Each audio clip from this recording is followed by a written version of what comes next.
La neurodiversité est un concept relativement récent et qui a connu une percée fracassante ces dernières années. Mais que signifie-t-il? Que représente-t-il? Et surtout, quelles en sont les limites et malheureusement les dérives?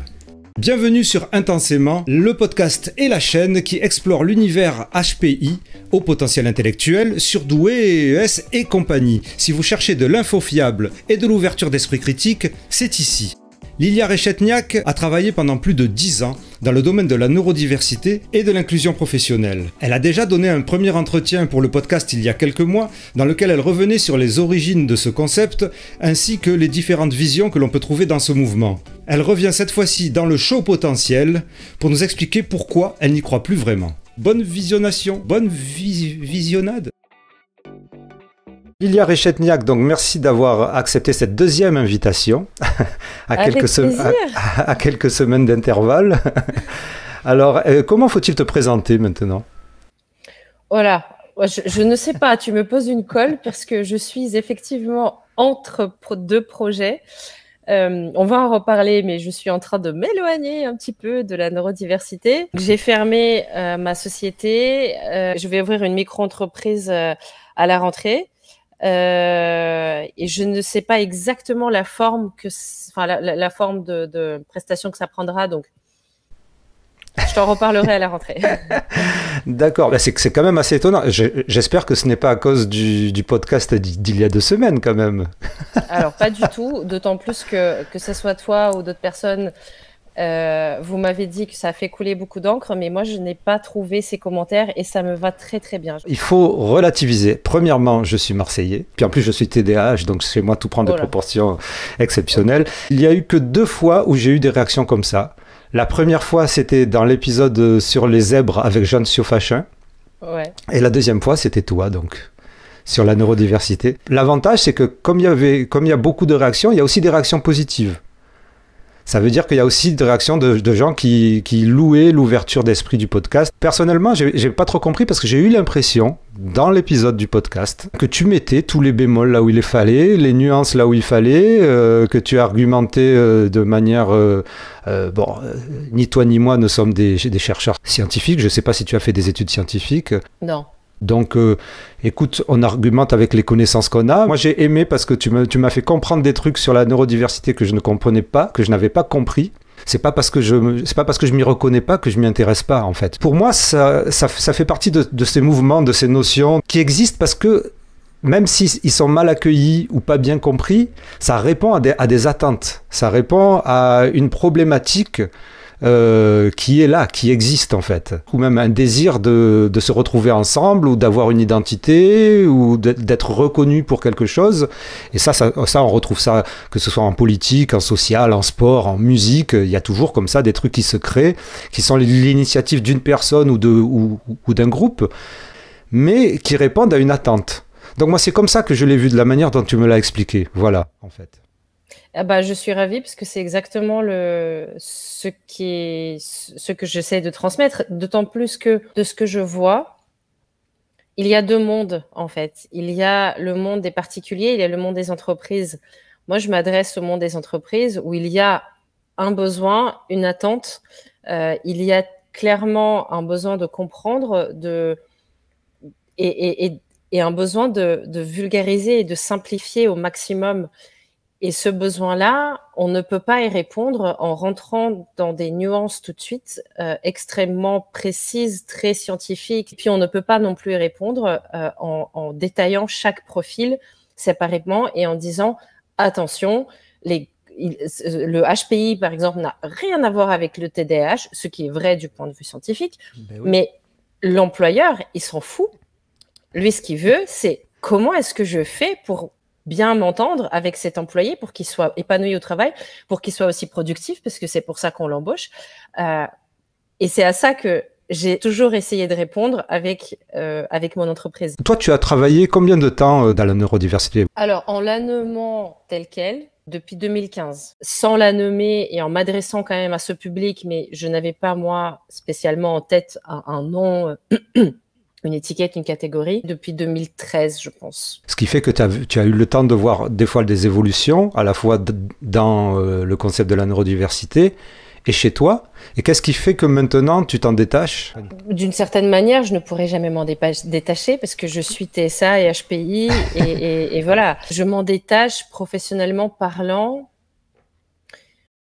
Alors, il y a à peu près 1 an, j'ai fait un article où j'ai dit je démissionne de la neurodiversité. Pour moi, c'était le début de ce mouvement parce que je voyais en fait toute l'ampleur que prend ce terme et où chacun a envie quelque part de le ranger. Enfin, et chacun a envie de voir midi à sa porte, si je peux utiliser cette expression-là. Et du coup, quoi que tu dises, en fait, n'allez jamais convenir à tout un tas de personnes qui sont, bien évidemment, celles qui s'expriment le plus sur les réseaux sociaux. Et c'est pour ça que j'ai dit, je démissionne de la neurodiversité publiquement. Et quand je dis publiquement, moi, je suis pas une star de la télé, donc publiquement, pour moi, c'est LinkedIn et Facebook éventuellement, Instagram. Mais j'ai continué à parler de ce que je fais en entreprise, à utiliser le terme neurodiversité, puisque pour moi, en fait, il est resté, jusqu'à récemment, ce terme-là restait quand même avec sa définition entre guillemets pure, tu vois, du début, où en fait c'était un terme qui était pratique et qui avait une utilité très pratico-pratique dans ce que je faisais et auprès des entreprises. Et c'est grâce à ce terme-là que je n'ai pas du tout inventé, mais j'ai repris. Mais c'est grâce à l'utilisation de ce terme que j'ai pu sensibiliser des dizaines d'entreprises et qui ont ensuite pu embaucher des centaines de personnes. Donc je me dis, mince, ça me, excuse-moi pour l'expression, mais ça me fait chier quelque part d'être critiqué parce que je l'ai été plusieurs fois sur l'utilisation de ce terme, alors qu'en fait, je l'ai toujours fait pour une cause qui en plus a prouvé son efficacité. Donc voilà. Maintenant, c'est pas tellement, encore une fois, comme chaque profil que j'ai toujours mis dans la neurodiversité a sa légitimité scientifique, son explication, ses particularités, etc. On ne peut jamais vraiment effacer tout ça. Donc je peux pas m'éloigner je peux pas me détacher de ce qui existe. Je peux, enfin, pas dans ma vie, mais en fait, professionnellement, oui, je vais probablement moins communiquer sur ça parce que je vois ce que ce terme devient. Dès que t'en parles, voilà, la preuve, notre podcast enregistré, il a fait un bruit monstrueux. Et parce que les gens voient le mot, ils voient l'emballage et ils oublient de regarder en fait l'action derrière. L'action qui à la base est 10 000 fois plus importante que les mots qu'on utilise. Mais je pense que l'histoire nous l'a montré aussi et ça se passe très régulièrement. À un moment donné, quelque chose qui était très utile, très pratique devient un concept que tout le monde a envie de s'approprier à sa manière. Et le terme perd de son utilité, de son essence. Donc, c'est pour ça que je veux m'en détacher, parce que pour moi, aujourd'hui, la façon dont le monde l'utilise, ça n'a plus de sens. Et est-ce que tu peux juste préciser ça, pour ceux qui ne connaissent pas vraiment ce qui se passe au niveau de la manière dont est utilisé le terme neurodiversité? Oui, bien sûr. Alors, bon, déjà, on commence à... Et ça, c'est largement au-delà de la neurodiversité, mais dans les troubles mentaux, dans les troubles psychiques, troubles, pas handicap, je parle pas de handicap. Oui. Là, on parle de ce qu'on peut diagnostiquer en tant que trouble. J'ai pas envie de donner d'exemples trop précis, mais on y met tellement de choses et à la limite, un trait de notre personnalité qui convient pas à une norme sociale peut être diagnostiqué en tant que trouble. Et au bout d'un moment, moi, j'ai vu des articles ou des personnes plus isolées qu'un article dans un commentaire ou dans un post, mettre dans la neurodiversité l'anxiété. Alors, c'est vrai qu'au Québec, et ça fait longtemps, au Canada et en Suisse aussi, par exemple, ils mettent il me semble qu'on avait parlé de ça, ils mettent le syndrome de la Tourette. Voilà, exactement, Gilles de la Tourette. Mais et ça fait longtemps, donc bon, pourquoi pas. Nous, en France, je trouve qu'on a beaucoup moins ça dans nos habitudes. Mais on commence à y rajouter tout un tas de trucs. On parle d'hypersensibilité. Plus ça va, plus on parle d'hypersensibilité. Moi, comme je l'ai expliqué dans le podcast, j'ai pas de positionnement sur l'hypersensibilité, hormis de dire bah, c'est quoi en fait? On n'en sait rien aujourd'hui. Arrêtons de juste dire je suis hypersensible et de s'arrêter à ça. Je vais pas repartir là-dedans. J'ai extrapolé aussi au HPE. Je suppose Oui. qu'il y a aussi des gens qui arrivent en disant je suis au potentiel émotionnel et donc je suis neuroatypique. Et ben voilà, donc HPE, alors que pareil, on ne sait pas vraiment ce que c'est. Récemment, il y a quelques jours, littéralement, j'ai entendu une dame dire « Je ressens toutes les émotions de tout le monde, je suis HPE ». Non, non. Il faut surtout que tu apprennes à gérer ce que tu perçois. Et ça ne veut pas dire que tu es HPE. Il y a 10 ans, c'était vraiment pas ça. Non, ça n'avait rien à voir. Ça Personne n'avait n'avait rien à entendu voir. parler en France. Très peu de personnes avaient entendu parler de la neurodiversité. Du coup, moi, avec ma démarche, et je dis pas que c'est bien, attention, mais avec ma démarche, vu que j'étais parmi les premiers à en parler, en tout cas aux entreprises, j'étais automatiquement en posture d'entre guillemets autorité. Je ne recherchais pas, attention, et je ne voulais pas inculquer quoi que ce soit aux entreprises. Oui, oui. Je voulais juste ouvrir les esprits sur les fonctionnements différents, bien qu'ils soient invisibles. C'était tout. Mais du coup, le terme neurodiversité était super pratique et les entreprises à qui je m'adressais n'avaient jamais entendu parler de ça. Il n'y avait pas de débat envenimé dans le public non plus. Alors, sur les réseaux. Le problème des réseaux sociaux, c'est que souvent on est dans nos bulles. Je veux dire, tout cet aspect que j'ai appelé moi, pour rigoler, dans l'épisode de réaction, la neuro-adversité, tout cet aspect être contre la neurodiversité, est-ce que c'est pas une bulle que nous, dans notre tête, on prend en compte, et c'est normal, puisqu'en fait, ce sont des gens qui, entre guillemets, pensent comme nous, c'est-à-dire ont envie de savoir le pourquoi du comment de manière scientifique des choses et ont un esprit critique, mais est-ce qu'en réalité, il y a vraiment beaucoup de gens qui critiquent la neurodiversité dans le grand public, en fait? Mais tu sais, je pense que le fait que ça soit une bulle, c'est le reflet de la vie, parce que dans la vie aussi, oui, on finit par graviter dans des bulles. Parmi les personnes que je rencontre, par exemple professionnellement, ça veut dire que j'ai cherché la rencontre, que la personne a cherché la rencontre avec moi, sachant ce que je fais. Oui. On est soit intéressé, soit on essaie d'intéresser l'autre au sujet. Donc forcément, la personne va avoir un avis. Si la personne est totalement vierge par rapport à ce concept, il n'y aura pas de problème. En entreprise, encore une fois, je n'ai jamais eu de souci. Mais bulle ou pas, à la limite, j'ai envie de te dire, pas peu importe, mais dans une certaine mesure, ça n'a pas une importance énorme puisque bon alors et encore moi je fais pas partie des plus démontés ou critiqués mais probablement parce que j'ai toujours pris des pincettes mais parfois tu dis quelque chose et tu ne peux pas enfin tu vas forcément tout ce que tu dis va forcément être décortiqué dans les commentaires. Des fois je me dis mais je vais même pas réagir. Et parfois, c'est des gens qui font exprès d'être méchants. C'est pas la majorité, heureusement, mais ils te traquent. Ils te traquent. J'ai eu des trolls comme ça. Ils te traquent et tout ce que tu mets. Si, j'en ai eu pas beaucoup, mais genre sur la neurodiversité. Ouais, sur quoi que je poste sur la neurodiversité ou lié au sujet. Ouais. Après, pour replacer pas l'église au milieu du village, mais un petit peu neurodiversité. Finalement, on a choisi à la base, enfin ce terme-là, il a été inventé donc avec un objectif précis. Oui. Et cet objectif a été élargi par tout un tas de personnes, dont moi, pour y faire rentrer plus de profils et simplifier les explications pour un public d'entreprise. Et je peux le comprendre. Hein. Moi personnellement, je peux le comprendre. Je veux dire, pas jusqu'à un certain point, mais pour moi, autisme, TDAH, 10, de toute façon, ça s'appelle des troubles neurodéveloppementaux. Les trois. Donc, les trois sont déjà, je disais, ils jouent déjà dans le même club, en fait. Ils ont déjà le même maillot. Oui, ils jouent déjà dans le même maillot. Mais juste pour finir ce que je disais avant, le terme neurodiversité, tu as diversité dedans et on est tous divers. Exactement. C'est vrai qu'on peut, si vraiment on pousse la tendance, et d'ailleurs, il y en a qui le font et ils n'ont pas tort, on peut mettre tout le monde dedans.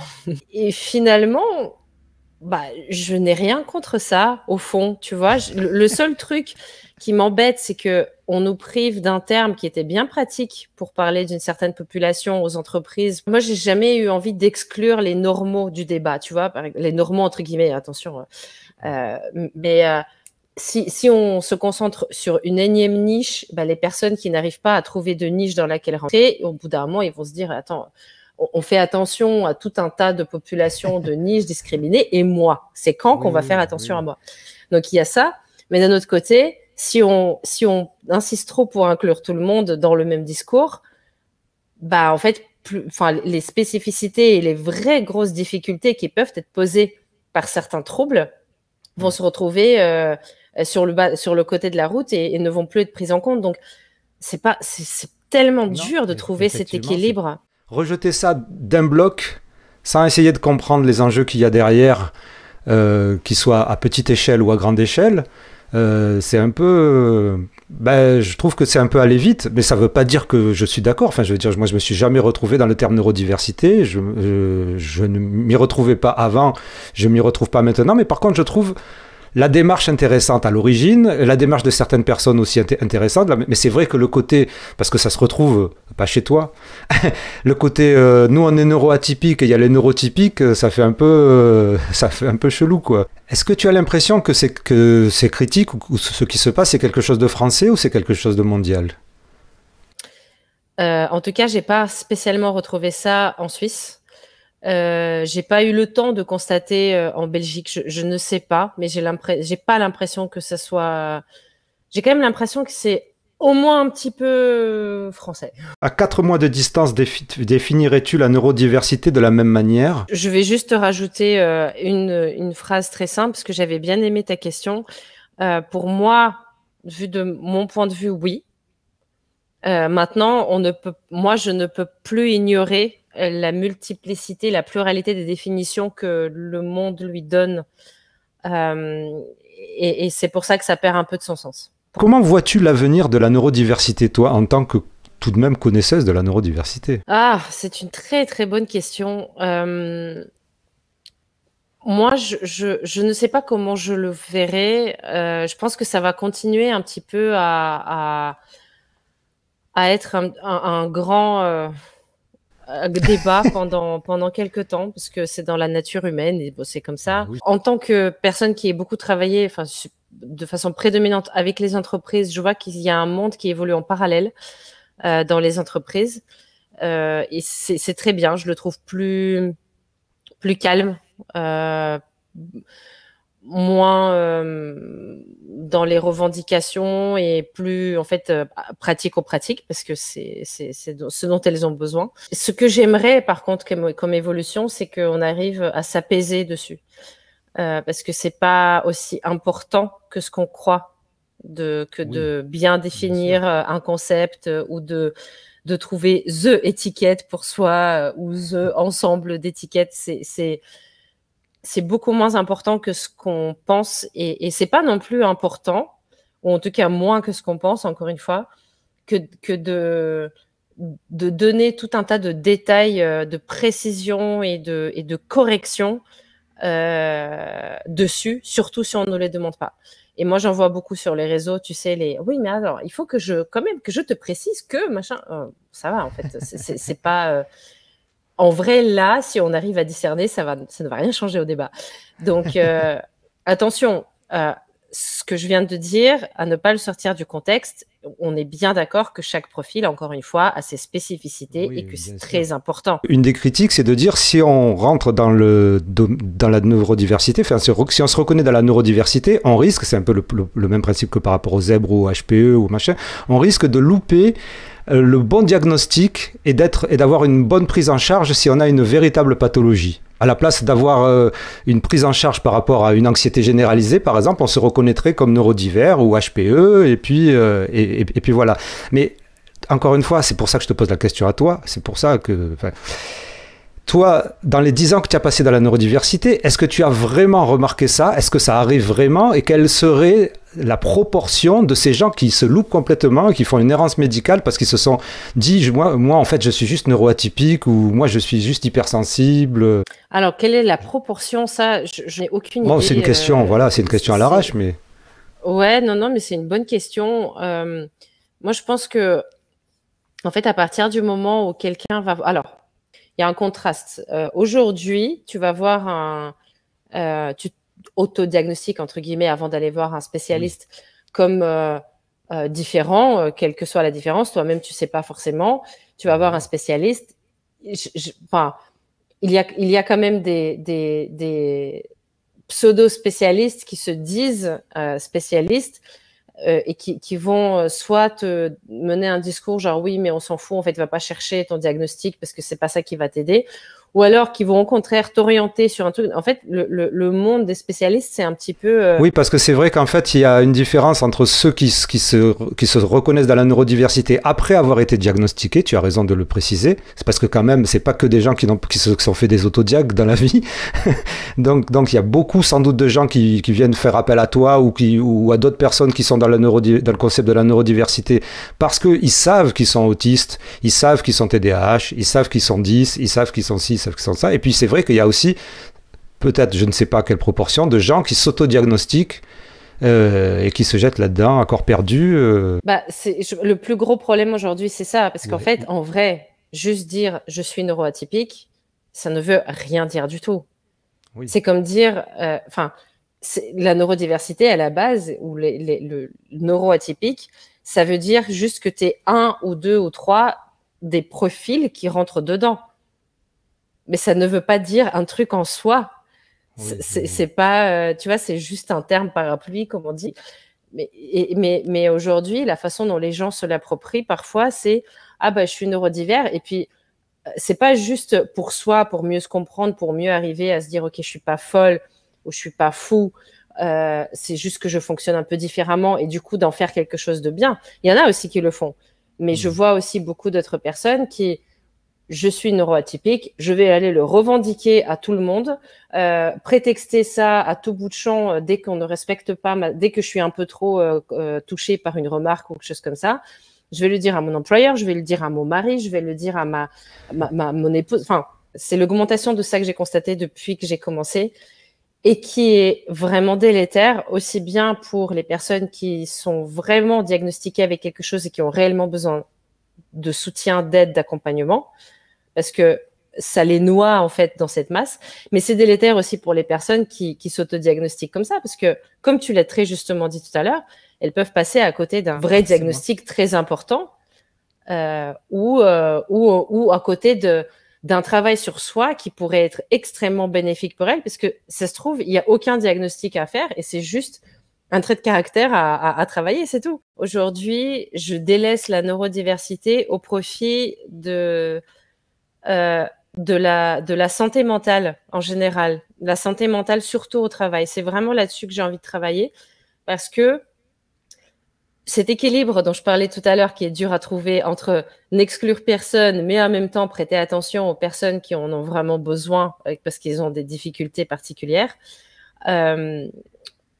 Voilà, moi je me suis rendu compte en cherchant cet équilibre-là qu'en fait ce qui m'intéresse maintenant, parce qu'on évolue tous dans la vie, on change. Ce qui m'intéresse maintenant, c'est la santé mentale de chacun, de n'importe qui. Pas juste des personnes qui rentrent avec un diagnostic ou pas encore dans le spectre de la neurodiversité. C'est mon évolution personnelle. J'aurais pu le pressentir parce que j'ai toujours été en fait dans un discours ouvert par rapport à la neurodiversité en disant non seulement ça va aider à faire du bien à tout le monde, mais en plus, on peut, les neuroatypiques, même les personnes dont on a l'impression qu'elles sont vraiment très particulières, on peut les comprendre parce qu'on a pu déjà au moins une fois dans notre vie ressentir quelque chose qui pourrait nous faire nous projeter dans le mal-être que peut ressentir la personne. Donc, on peut se comprendre. Et finalement, j'ai toujours eu envie de faire se rejoindre tout le monde. Donc, pour moi, c'est un peu aussi ce que tu disais tout à l'heure. Le message et mon évolution professionnelle actuelle, c'est vers la santé mentale parce que tout le monde est concerné et aussi vers la collaboration. Arrêter de se battre. Oui, mais moi, je suis neuroatypique et pas toi. Et moi, je suis comme ci et pas toi. Oui, mais attends, c'est à toi d'essayer de me comprendre. Et moi, parce que je me suis suradaptée toute ma vie. Donc maintenant, c'est à toi de le faire. Non, ça je peux plus, en fait. J'ai décidé que ce n'est pas mon combat. J'ai pas envie de ce combat-là.